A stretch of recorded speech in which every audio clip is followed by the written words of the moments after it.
He's a frequent contributor to security books and texts, and also a frequent speaker at security conferences like Black Hat and OWSP, as well as, of course, HITB. And he is, apart from his duties as an MP, and he's also currently leading the OWSP's Java project. So without wasting any more time, please, Sudalani. I guess I'd add to that introduction, I still haven't figured out how to use a Windows XP laptop, so please bear with me on that one. Still trying to pull PowerPoint up here. But before, I guess while that pulls up, it looks like there's a bunch of other services and IM that's pulling up here, so. There you go. Okay, finally. Took me about 17 minutes and 37 seconds to get this going. What I'm going to be talking about today is smashing the stack for profit period, and it's got nothing to do with actually writing buffer overflow exploits or anything of that sort. What I'm going to talk about is a few cases that I've responded to in the recent past, in the last couple of years, actual hacker incidents which have shown us that basically what hackers are after is the money.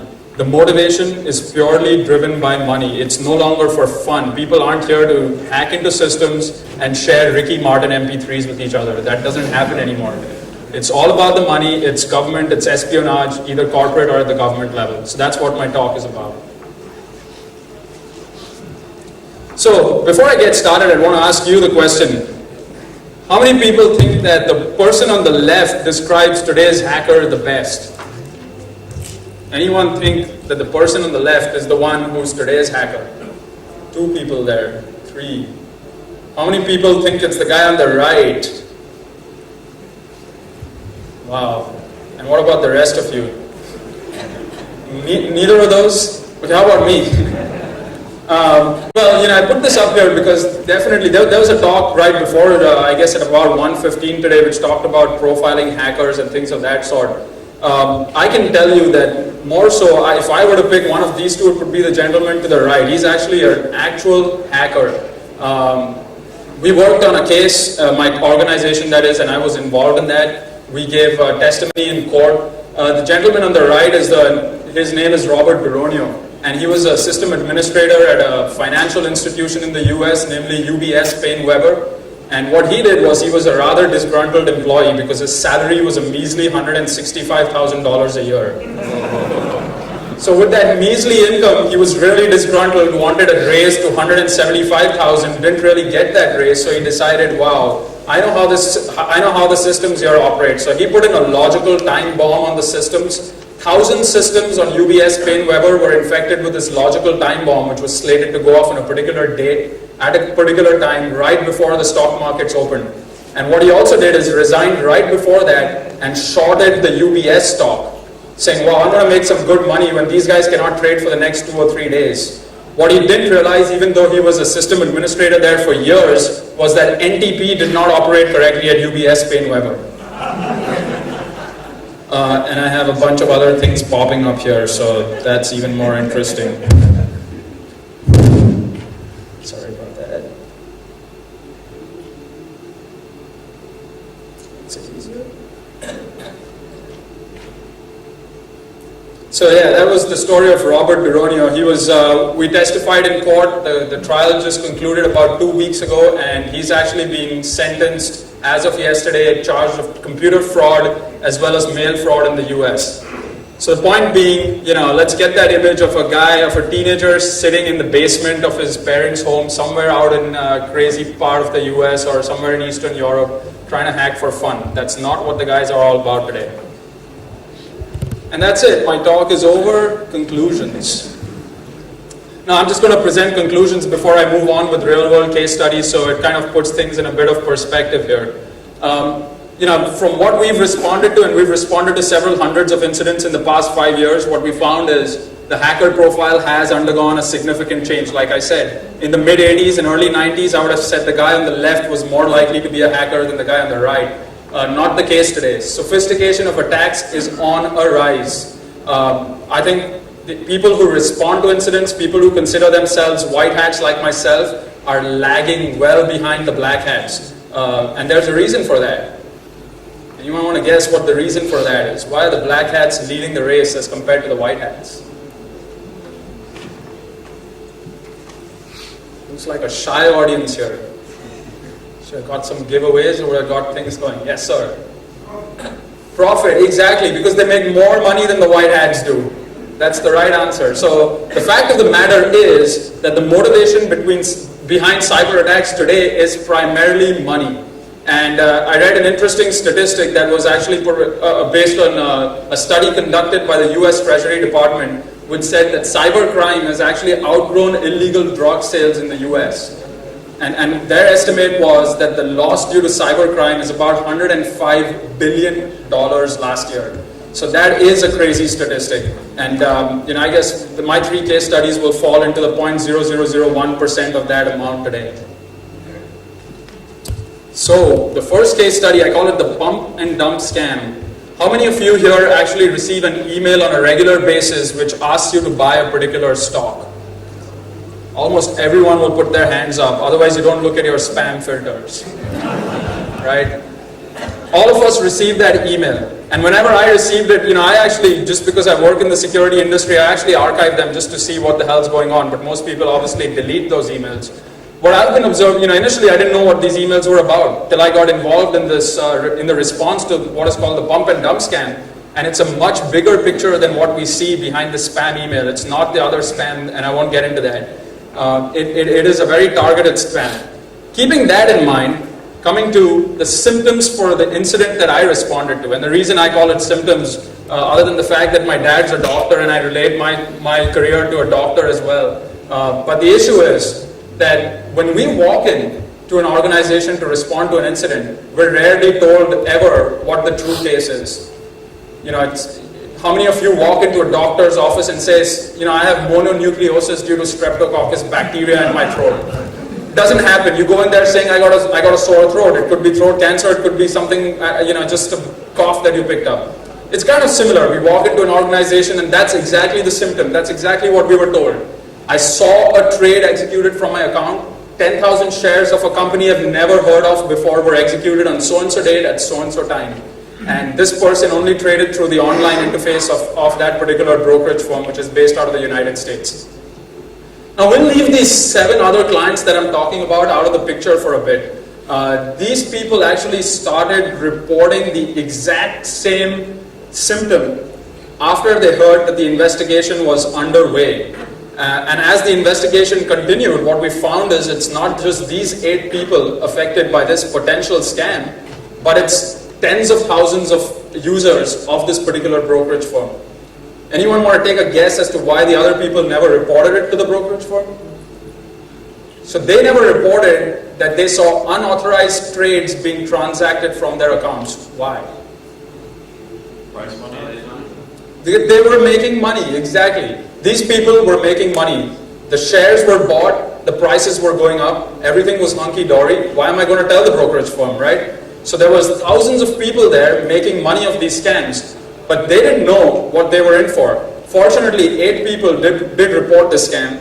At this point, we were brought in, and obviously the fact that the first user who reported this said, well, the only way I trade using your brokerage firm is via the online interface. Computer breaches were the prime suspect, and that's why we were there.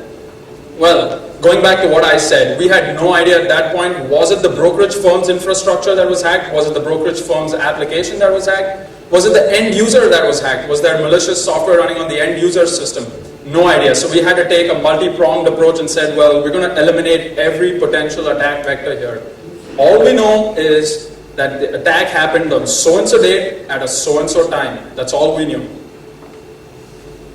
So we walk in and we split the team up, said, well, half the team is going to look at the brokerage firm's infrastructure and the application. The other half is going to look at the end user's machine. We were fortunate enough that the end user said you can actually make a dupe of his drive and actually look at the hard disk and figure out if anything had got screwed. So we were looking at both those aspects of it.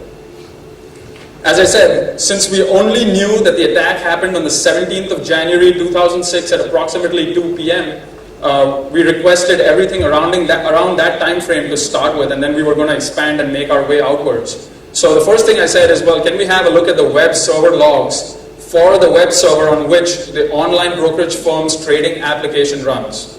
It was an IIS web server, and the combined logs that we were provided were about 1 gig.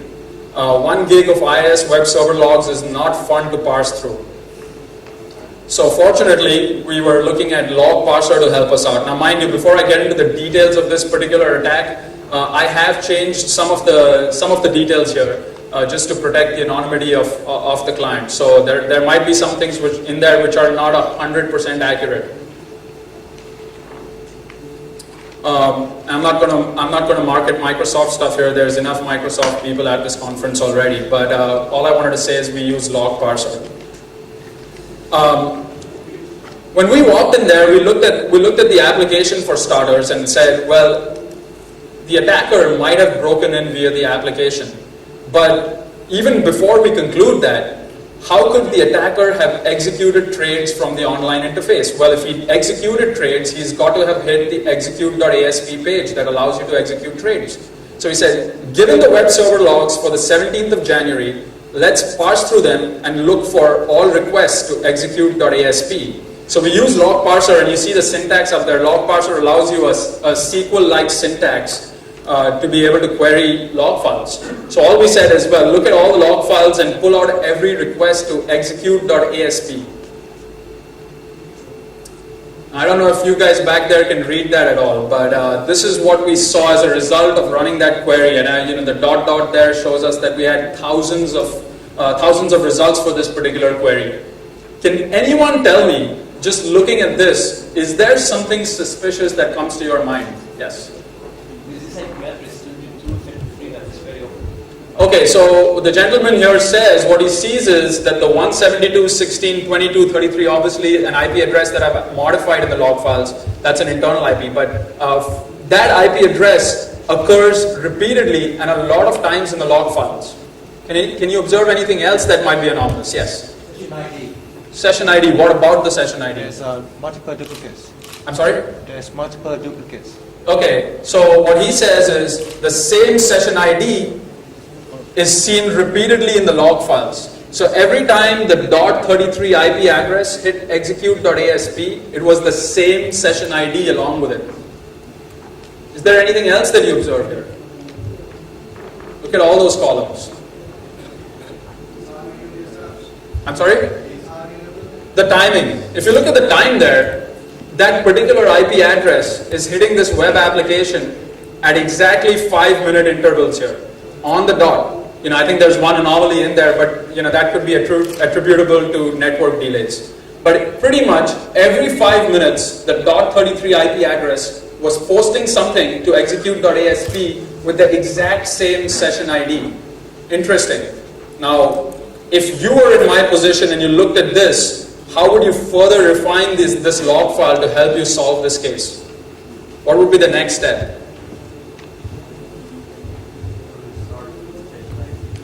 Sort based on session ID. So that's exactly what we did. We said, well, let's sort based on that particular session ID since it seems suspicious. So we parsed all the requests out using this log parser query here and fed it the session ID. And as a result of that, this is what we got. I'm going to ask you again, pose the question again to you. Is there anything weird, anomalous, or something that stands out in this log file here? We definitely know that session ID was being used by the .33 IP address every 5 minutes. That we concluded already. But look at the lower half of this. What do you see here? Someone else or someone coming from a different IP address, the .166 IP address, was using that session ID as well. What else do we see different about those requests? I'm sorry? The time was different. It was out of sync with that 5-minute interval. You get something? The timing, the IP address, and what the command is being executed. Right. Which indicates that the one at that 166 is a legitimate user. Right. Whose session was hijacked, and the IP address is the same class B, so it's entirely possible that somebody sniffed the session ID. Okay, I'm going to be leaving this room. He solved the case already. Well, he solved the whole case here. He spoiled the suspense. Well, what he said was, if you observe the .166 IP address, it's out of sync with those 5-minute intervals. It doesn't seem to be an automated attack of any sort. It looks like a user actually interacting with the application. Also, it does not hit execute.asp every single time it comes in. So it hit the login.asp page. It hit the account.asp page. Anyone want to take a guess what the account.asp might be even without looking at the app? Well, it probably is the first page that is shown to you that displays your account balances. And immediately following that request, you see the .33 come in here. And if you look at the last two requests here, that 5-minute pattern is broken by the malicious IP address. In addition, he's not only hitting execute.asp, but now got to confirm.asp. What does that tell us? That the transaction actually succeeded. So the malicious IP address was able to succeed with his transaction. And as Wes said here, what it seemed like was that the .33 IP address was somehow able to take over the .166 session ID or the session, and he was able to hijack the session and do bad things. The big question now was, how did he manage to hijack this session?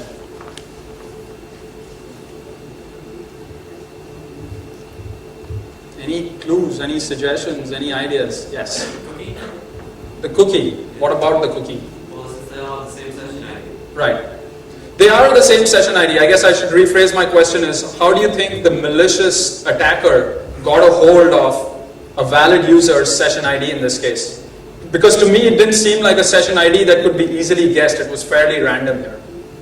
Cross-site scripting. Could be cross-site scripting, absolutely. What else? I'm just trying to gather all the attack vectors, yeah. Trojan horse? A Trojan, exactly. So there could be a Trojan running on the end user's machine that was actually capturing all the session IDs and or passwords and usernames. Yes?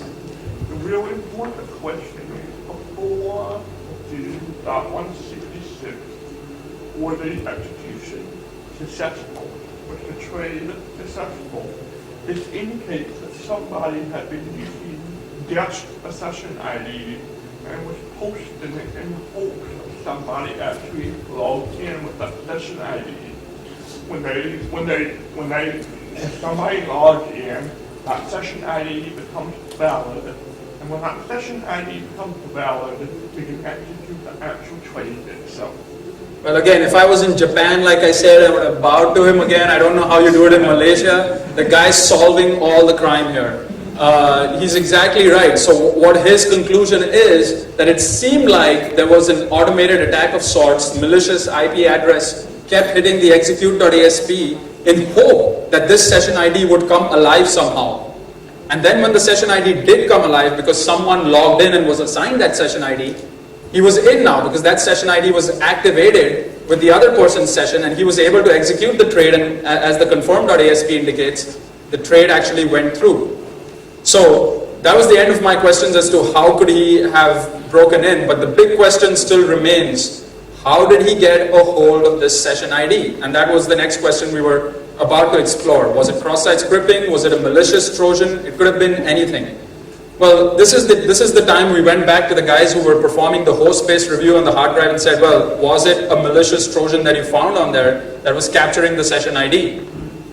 99 out of 100 machines that we look at today have some sort of malware running on them, and I would say 80 of those 99 probably have keystroke loggers on them. So the first thing I would want to look for is there a keystroke logger on there? Are there any viruses, malware, anything which could have allowed the attacker to steal the session ID?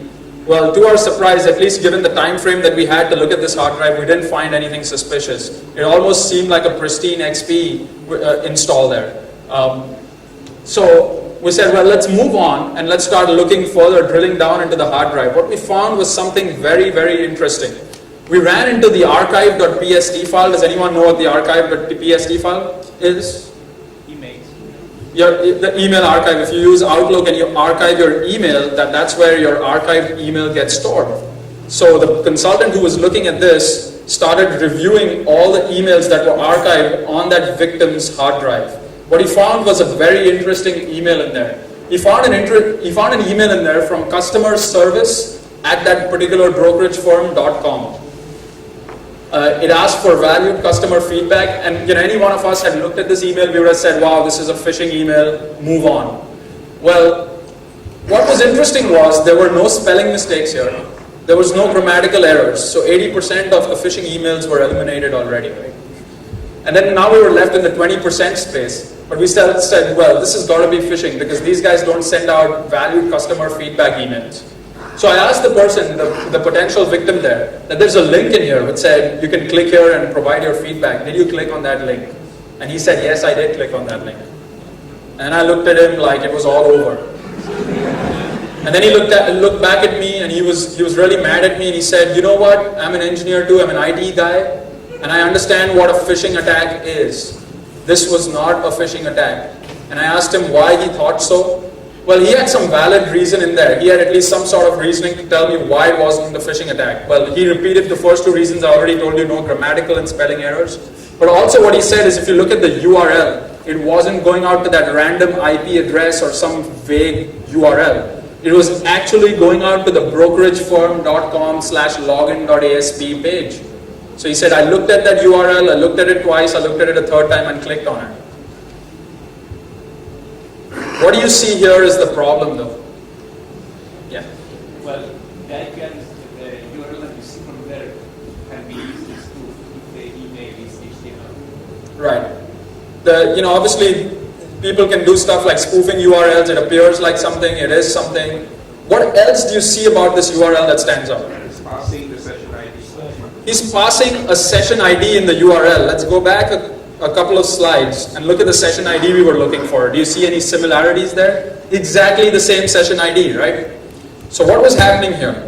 Well, this attacker, probably not sitting in his basement, sitting in a suit like myself, sent out phishing emails to thousands of potential this brokerage firm clients with this login.asp request. So if they were to click on it, they would be redirected to the login page of this brokerage firm.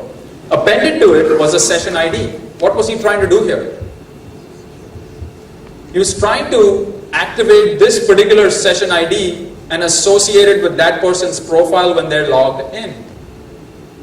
Now, most applications you would think would not be vulnerable to such an attack. But again, when we saw this, I said, wow, I need to go back and look at this application and try and understand if it would be susceptible to such an attack. And guess what I found?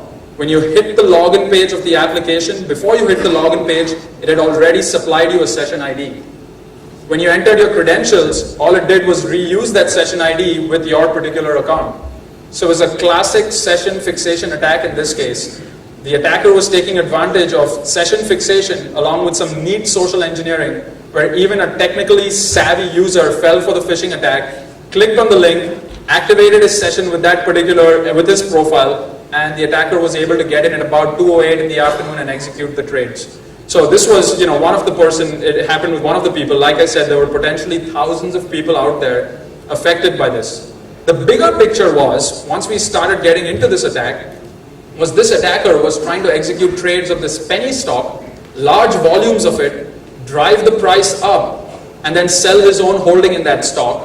And not just do that, but when it was going down, short the stock as well. So they were taking advantage of the entire curve as far as trading these shares were concerned. And the reason that you and me today see these random phishing emails or these spams, not even phishing, the spam email asking us to buy the stock, is because I would say 2 out of 10,000 people are actually stupid enough to fall for that. They actually go ahead and buy the stock. And what that allows these attackers to do is hide in the crowd. Because a lot of people trade that particular stock on that day with the hope that it's going to go up a lot. It's penny stock, it's cheap to buy. But now you really can't identify the attacker because there's 1,000 people who purchased it. Who are you going to point a finger at? And if you point a finger at someone, they say, well, I received an email, I thought, I'll make a quick buck. So I traded it. So it's really hard to find the attacker. It's an ongoing case in the US. We're still dealing with this. Just thought I'd bring it to your notice. This is what the attackers are doing. Session fixation coupled with social engineering and spamming. Any questions on this case study before I move on? Yeah. Is the mailing list of the brokerage compromised? Good question. How did they get access to valid email addresses of clients belonging to this brokerage firm? Was the mailing list compromised? Unfortunately, the answer was yes, it was compromised. And that too was through a SQL injection bug on an application that interfaced with the database that stored these email addresses. So they had a lot of application security issues here. Any other questions? Don't ask me if this is solved yet. It's not. Yeah.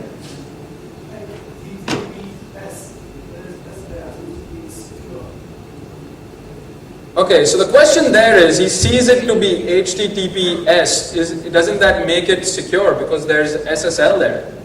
Well, what is interesting here, like I said, is it's not a typical phishing attack that we see. It's not one going out to a random IP address. It's actually hitting the application in this case. All the attacker was trying to do was activate the session ID with that. So there's no case of certificate mismatches showing up. You're hitting the true application. Yes?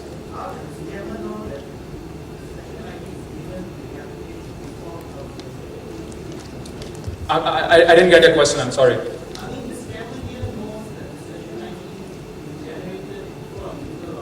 Right.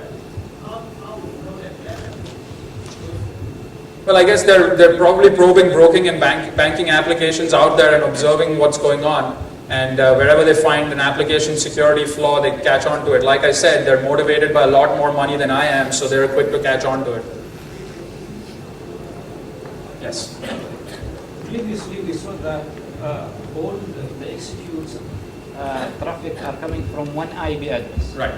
But here, the email is sent to many people, thousands of people. Right. That how can they execute it from the same IP address, or only that client, one client, only is the responsible of the whole traffic? Yeah, the question here is, the email was potentially sent out to thousands of clients. How come we saw this issue related here to this one client, right? If I understand it right. Well, I pulled out an excerpt from the web server logs. They were megs in size. And, we had to go through a lot of parsing to actually just come up with, well, this client is affected and that client is affected. There were several clients affected by it, not just this one. But what we were looking for in this case was we were trying to find out this particular client. So we knew his IP address from his ISP because he was helping us work this case out. Yeah. Each client will be sent a specific session key. Right. Each client would be sent a specific session key and potentially a different one just to make sure that people don't log in with the same session and override each other's sessions. Any other questions? Okay, so I'm going to move on to the next case study. So that's just a summary here again. You can have a look at it. My slides are going to be uploaded on the website. Like I said, it was a session fixation attack, and this just provides a summary of what a session fixation attack is. Okay, I call this case study Who Wants to Be a Millionaire, because it's real easy to do this, what this guy was doing. The symptoms in this case were, we were called in by a furniture company, and what they saw is that there was a sharp rise in number of returns. So, unlike most parts of the world, it's very easy to return merchandise in the United States. People wear shoes for 4 months and return them, right? So it's not unusual to see returns. But what the auditors, the accounting auditors found was that this particular store, while there's such a large number of returns coming out of this store, and especially there were 9 returns in a very short period of time, each of $10,000. I know furniture is expensive in the US, but $10,000, 9 returns, same store, the story just didn't fly with the auditors. So they were trying to figure out what was going on here. Well, they contacted their internal ID folks and said, can you trace back the transactions and confirm where they were coming from? They said, yeah, they're coming from the same store because every point of sale system that you see out there in stores has a terminal ID associated with it. It has an identifier associated with it. And they said all these transactions came from the same terminal ID. So there was something fishy happening there. Again, the suspicion was there's some sort of a breach, and the Ghostbusters were called in. So we come in there, and like I said, first question was, where does the terminal ID trace back to? And they said, well, it traces back to this and this store. We said, well, what I would want to do is look at, it had 24-hour video surveillance at that store. I said, well, let's look at those video archives and try and see if someone actually came in the store, because what we also found was that the returns were executed after hours. It did not happen during store hours, not when the store is open between 9 and 6 or 7 in the evening. Returns were happening at random times, like 1:30 in the morning, just weird times. So we said, well, let's look at the video surveillance archives and figure out if there's something wrong there. As you can see on the slide, we didn't have any luck. Some people had some rather boring hours of just looking at videos there, but they did not find anything. So, well, the next step was, again, I start thinking like a hacker, how easy or difficult is it to set up a spoofed terminal, a fake terminal? So I went to eBay.com and I said, show me point of sale systems. Hypercom is one I know pretty well. So I said, is it easy to buy one? What we found was a Hypercom point of sale terminal is available for $79 or $80 on eBay. So again, it's not prohibitively expensive given that you can make $90,000 in return, high rate of return. Put in $80, get $90,000 back. You don't even get that of real estate in Tokyo, right? But well, my next question was, if we got a hold of a point of sale terminal, does that mean we could execute credit card transactions after that? Could I charge credit cards? Could I authorize returns? The answer was obviously not, because then everyone would have been a millionaire, right?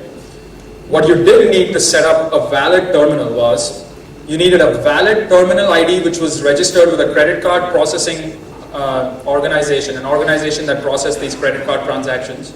You needed a corresponding download ID. So not only did you need to say, well, I am so-and-so terminal, but you need to say, well, I need to download so-and-so software onto my point of sale system to execute credit card transactions. So you needed both those, and well, you needed they used dial-up servers, so you needed the phone number of the software dial-in server where you could download this software from. So the obvious next question was, how easy or difficult is it to get a hold of these three items? What we found was that help was just a phone call away. Just one phone call, and you could get a hold of all this information. As a part of this exercise, I was personally involved in this, and I said, we were given authorization by the credit card processing unit to perform social engineering to see how easy or difficult it was. I called up one of the customer services representatives and said, well, I work in so-and-so store. I just pulled a receipt out of my wallet. I had the name of the store, I had the address and the phone number on there. I said, I work at so-and-so store. There's a problem here. I have 7 customers waiting in line. The point of sale system is not working. Can you provide me all the information I need to get it back up and running now? I'm losing business. Put pressure on the person. Well, what she said was, she said, well, I need your terminal ID. I said, I'm a new employee here. I started working yesterday. If I don't get this back up and running, I'm going to be fired. So I don't have the terminal ID. Download ID, I just behaved down. What do you mean by download? I don't even know what download means. Forget download ID.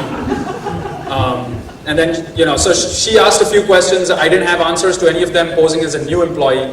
The final question to me was, okay, which store are you located at? Can you give me your address and phone number there just to verify that you work there? Everyone knows receipts have addresses and phone numbers of stores printed on them. I pulled my receipt out. I said, I work at so-and-so store located at so-and-so place in Dallas, Texas, and here's the phone number. Bingo. Here's your terminal ID, sir. Here's your download ID, and here's the phone number of the dial-in server you need to contact. The next thing, we had a point of sale system. I contemplated retiring that day because I could have made the same amount of money. I was kind of foolish. I'm still around here.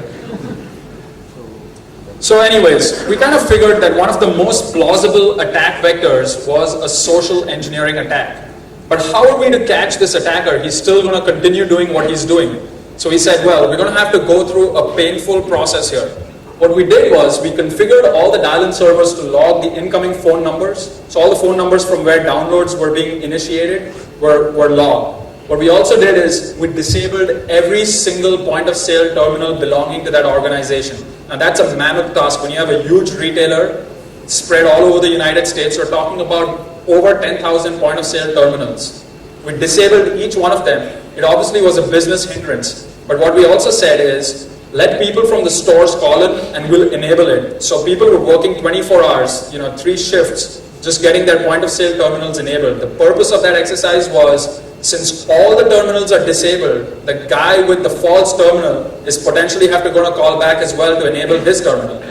We got a list of all the numbers that the calls should come from, so we were monitoring every call, and every customer service call was being recorded at that point in time. So we had a lot of logging, monitoring, and recording happening to see what was going on. It was a rather frustrating process because this went on. On the first 2 days, we had a lot of calls coming in, and we did not see anything anomalous or suspicious. And after that, there was silence. Nothing happened. And we just sat there. And we sat there. And we sat. And then finally, on October 12th of 2005, customer service received a call to reactivate a terminal associated with that organization. Now again, mind you, every time an organization buys a new terminal, they have to activate it, so it could well have been a legitimate call. They got a new point of sale terminal, they had a new store, something of that sort. But we were watching everything happening. The terminal ID that was provided was exactly the same terminal ID from which the $90,000 were charged to returns. Mind you, these were prepaid, one of those prepaid American Express MasterCards where you really can't track who bought them, and he kept charging returns to it. That's how he was making the money. Now it was the same terminal ID that we were looking for. The caller ID was what you see out there. What does that look like? How did they manage that caller ID? Skype. That looks like a Skype caller ID. So at least the attacker was smart enough not to pick up a phone and actually dial from there. It was a voice over IP connection, kind of hard to trace back where it was coming from.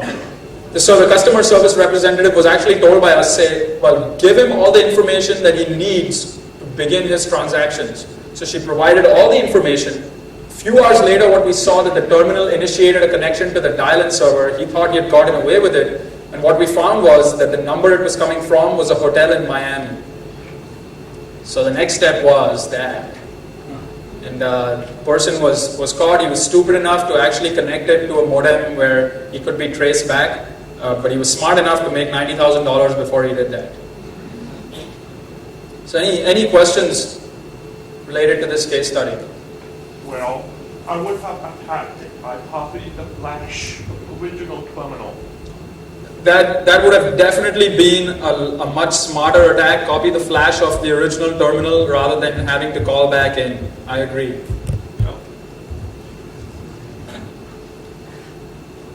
Sometimes hackers are not as smart as we think them to be. Yeah. Well, that physical access. I'm sorry? That particular approach requires physical access. Right, yeah, and I think you both are referring to the same issue that, again, why did he use an analog connection, initiate an analog connection to talk to the dial-in server? He could have used another voice over IP provider and it would have made life real hard for us anyways. Now again, mind you, these systems that they were using are legacy systems. Point of sale terminals have been around for a long time. And we're just seeing a transition to IP-based point of sale terminals. Primarily, they're still the dial-in old system, so they don't really have too much logging capacity on them. There's not much you can do to respond to such an attack. But like I said, we were fortunate. The attacker was foolish enough to make that connection. So there's no questions on this case study. I'll go to my third and final case study. Yes? You said it was a legacy system. How do you actually log? Well, what we were doing was logging on the dial-in server. So the RAS server basically, which we enabled logging on that. That did allow logging, but just the whole mechanism, the protocols being used, it wasn't IP based, so it's kind of hard to perform the traceback.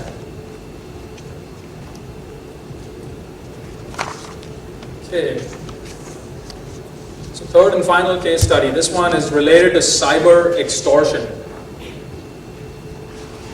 So CEO of a retail organization in the US receives an extortion threat by a snail mail saying $250,000 is what I want. If not, 125,000 customer credit card numbers of yours would be sold to mafia somewhere. I won't name the country. So that was basically a rate of $2 per credit card. What do you think a CEO in the United States, how do you think a CEO of a large retail organization would respond to that? Pay the money. There are no Boy Scouts out there. They will pay the money. But fortunately, legal counsel was powerful enough where he said, well, think about it. We pay the money today, they come back tomorrow. So it's just not a point in time case where we get rid of this. It's something that could happen repeatedly. So we were hired by legal counsel to actually look at this, to look at what was going on here. Also what these guys said, the extorters, they didn't want to communicate at all. So they said, there's going to be no email communications, nothing of that sort. They received a snail mail letter which had an excerpt of true credit card numbers. So they said, here's proof that we have a hold of your database. If you're agreeable to our terms, On a footer on the main page of your website, say yes. If not, say no. So the only means of being able to communicate with these people was through a footer with font 3 or 4 on the main page of the retail organization's website. Yeah, they were basically holding them to ransom. So what they were given was a mere 72 hours and said, well, the legal counsel was trying to buy time there, so they were communicating via these footers. It was really interesting to see that. And they asked them in real tiny font, can you give us 72 more hours? And and at that point they were starting to get a little more brave. They were using voice over IP connections to talk to these folks. I guess they were outside the United States. They figured if caller ID is not exposed and things of that sort, it's almost impossible to lay our hands on them. So they did start using voice over IP communications, communicating with in-house legal counsel, said, well, okay, 72 hours is all you have. Think over it. If not, you know the consequences. So 3 members of my team were brought in to investigate round the clock over the next 3 days. So it was 3 days of no sleep and no food. Our job was basically to determine how the credit card database may have been compromised, and more importantly, if it was compromised, who the culprit was. Obviously, there were multiple aspects to this investigation. Other aspects were being looked at by other teams, the legalities and dealing with law enforcement, etc. We were focused on the technicalities of the attack, so that's what I'm going to focus on here. So what followed was some frenzied analysis. We did not have time to perform comprehensive analysis of things here. 72 hours is not a long time. So what we said is, well, let's look at the web server logs. Is there anything malicious or anomalous, like we saw in case study 1? Is there some indication of a session fixation or a SQL injection? Something of that sort. Nothing. Well, we reviewed all employee email boxes to see if there was any internal fraud. Was someone internally passing credentials or credit card numbers? Did not seem to be the case. Again, like I said, it was pretty much just touching on the different aspects and the low-hanging fruit and determining what was going on. The interesting thing at that point was the IT guy said to me, how come you're not looking at the database logs? The database is where the information is stored. Now, from anyone here who's ever dealt with most of the commercial databases out there, how much do databases actually log? Close to nothing. Databases, especially in this case, it was Microsoft SQL Server. It was not logging anything. They had all logging turned on. You know what that meant? That meant that I will log in and log out activity. That's what Microsoft SQL Server was doing. And with the login and log out and the application server talking to the database server, you can imagine what we saw there. It's pretty much a persistent login from an account that the application server was using and pretty much sat there. And every so often when there was a reboot of the application server, we saw a log out and there was a login again. So that's what we were looking at, probably 5 lines of logs here. We didn't find much as expected. Well, then what we said is we need to kind of look at the web application again and see if there's any flaws. And mind you, I use the word scan there. So if Mark Murphy was here, he would beat me up. But as per the keynote talk, application scanners don't do a good job, and in this case it really didn't help us find anything either. But again, it was a race against time. We were trying the fastest method out. So nothing. The last resort at that point is, well, let's have a quick look at the application code and try to determine if there's something bad or there's, again, potential SQL injection. That was the primary threat we could think of at that point, since it was a potential database hack. So we said, well, let's look for SQL injection for starters. If not, we'll start expanding our list of attack vectors. So SQL injection through code review. Well, here's what we were provided. Retail organization, here you go, 100,000 lines of code. Thank you. 72. Not even 72 hours now, it's probably 47 hours at that point. So obviously a comprehensive code review was ruled out. We were not going to go through every statement, perform data flow analysis and things of that nature.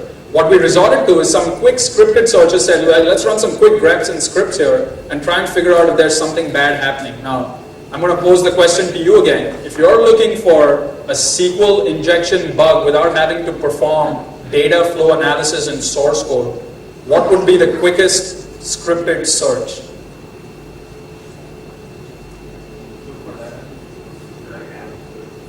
So what he says here is, look for all instances of dynamic SQL in the code. Look for all the selects and the insert statements in the code base, because that's where the database is being accessed. Around that is where the parameters are being potentially accepted and filled into those dynamic SQL.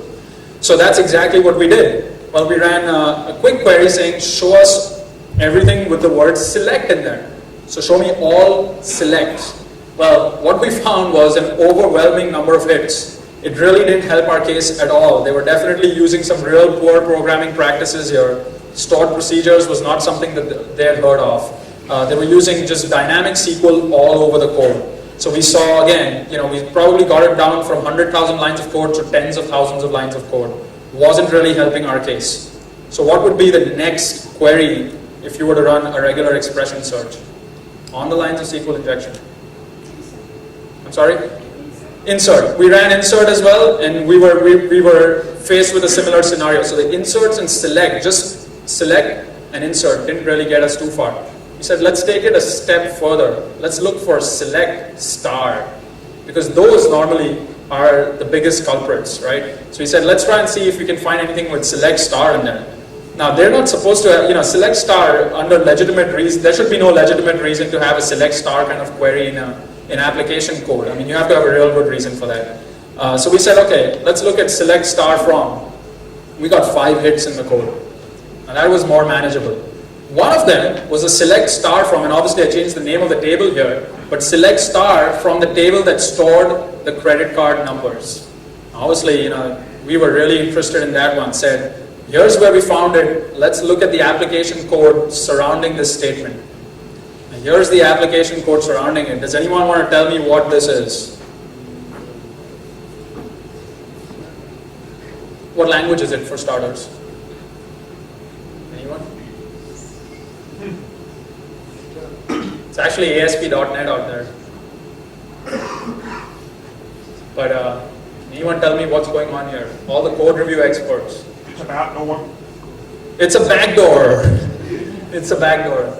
And he's right. It's a backdoor. What's going on here? And can you tell me a little more about the backdoor? Because I want to make sure that you just did not look at the word "let me in" and say it was a backdoor. So pretty much it. Let me in, and we got the if statement. Right. And there's only one command, and there's no reason to have that particular command by itself. Right. So all it does is return the result. So that's how we figure that out. Exactly. So what he said was, obviously the let me in was the big clue, but also the fact that you're just running a select star query and not doing much with it, except for potentially displaying it back in the lines to follow, it seems suspicious. But what we also see there is, what they're doing is they're pulling out the 5th parameter from the URL. And if the 5th parameter is set to let me in, then and only then does this particular SQL query execute, and the potential output of that, the results happen. Now, we spoke with the application developers, and they were totally stumped because that particular page had a maximum of 4 queries that it was supposed to accept. What was the 5th query about? So it definitely seemed like a sort of a backdoor put in by someone who said, well, once I'm done developing this code, I still have that 5th parameter that I can inject and extort for several hundreds of thousands of dollars. So this was definitely a backdoor. Was it an insider job? How did they get access to the code base? It could well have been someone from the outside who got access to the code base. Well, what we saw was that we reviewed the code archives and found that the code that contained these particular statements for the first time was checked in by a developer whose firm was contracted to develop this code. It was based out of a country in Asia, not Malaysia, not India. But it was basically a third party who had been contracted, and the developer from there had checked in this code. Now, once we knew that, we said, well, if these guys had to get a hold of the current list of credit card numbers, they obviously accessed the application, providing it this 5th parameter. Now, let's go back to the web server logs, and let's use Microsoft Log Parser and look for that 5th parameter. And guess what? We found the 5th parameter. The IP address associated with those requests also came back from Asia. Quick Whois lookup showed us it was the same country as from where the developer was, or the developer's firm was. So now the pieces of the jigsaw puzzle were kind of coming together. Someone from some country put something in there and then accessed the application, and all of a sudden you receive these threats. We were fortunate enough because the development company was notified. They were obviously not involved. It was just a rogue employee there. And also, like I said, law enforcement was working with the legal counsel. They contacted law enforcement in the country in Asia. And fortunately, we saw cooperation there, and we were actually able to stall this cyber extortion case. So within 72 hours, we were able to prevent the CEO from succumbing and saying, here is the check for $250,000. Any questions? I wish. I wish. Yes? How was the extortion supposed to be paid? By check, by bank transfer? It had to be done via a bank transfer actually, and it was to some random country. I don't even remember where, but it was a bank transfer out of the US and definitely to a country that would not cooperate in case of legal issues with the United States. I'll leave it at that. Any other questions? No, all crystal clear? Yes? If we hadn't such an obvious backdoor, what would be the next step be? Yeah, it's a good question. What would our next step have been had the backdoor not been so obvious? Again, given the timeline that we were playing with, we would obviously rely on in-house legal counsel to try and negotiate a longer time frame for us to look at things. But at that point, mind you, when you're working on 72 hours of no sleep and no food, your brains don't work too much. You're just focused on, we were so focused on, I could see log files even when I was walking out of there. But yeah, I really don't know what my next step would have been actually. I was just glad to be over with it. Any other questions? Well, then I can put up my fancy questions. Yeah. Does that retail company still use third-party developers? Yes, they do. As a matter of fact, they do. And what's interesting now, though, is that there's definite SLAs in place between that organization and their third parties, which talk about things related to security that should have been there for starters. And had they had this particular SLA in place, they could have probably sued this particular development company, which they were not able to do. Because the service level agreements had nothing to talk about security. It was just performance of the application, develop the application in this given period of time. Just like everyone who's a developer here would know. That's all you have to deal with. It's performance and speed and nothing to do with security. Any other questions? Well, if not, then salam and tinggal.